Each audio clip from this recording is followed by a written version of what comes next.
Matapos lumipad at magtago ni Yexel Sebastian at Mikey Agustin kahapon October 9 sa Japan ay nagbigay na ito ng mensahe tungkol sa kinakasangkutan nila na multi-billion scam. Ayon kay Yexel ay lumipad sila ng kanyang pamilya sa Japan dahil sa kanilang seguridad.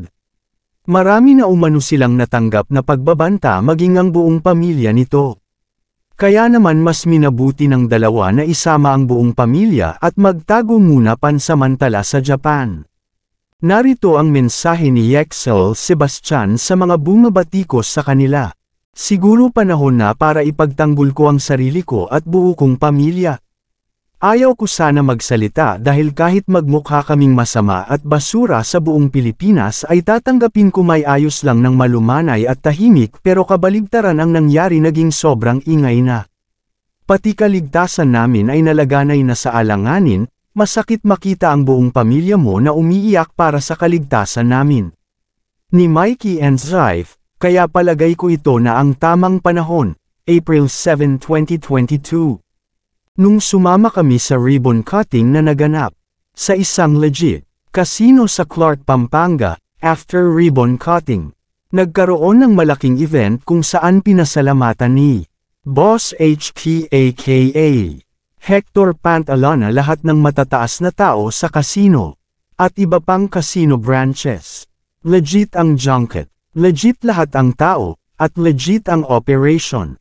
Hindi yan mapepeke ng kahit sino dahil hindi ka magkaka-branch sa isang casino na legal, para magka-junket kung illegal ito. Yan ang pagkakaalam namin lahat ayon sa nakita ng mga mata namin noon panahon na yon. Maraming saksi niyan at maraming tao ang nakita ako dyan at si Mikey. Isa lang kami sa participants noon gabi na yan at alam ng lahat ng tao yan noon gabi na yon.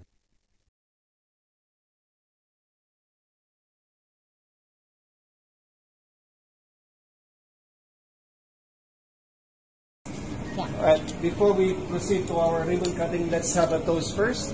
And congratulations to Mr. Hector. Alright, I think, right? Congratulations, sir. Alright.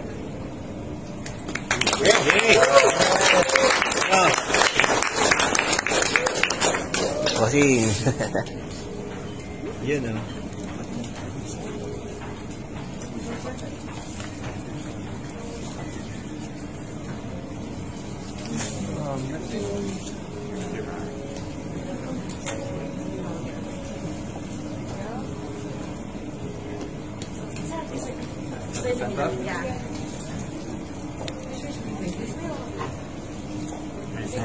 Yeah, I thought you. Somebody count down, please. 1, 2, 3. Yeah!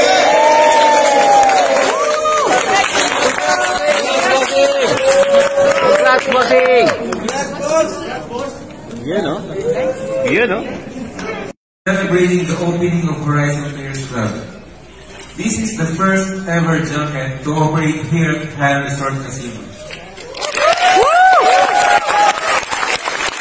I want to say thank you to the Director of Casino International Marketing,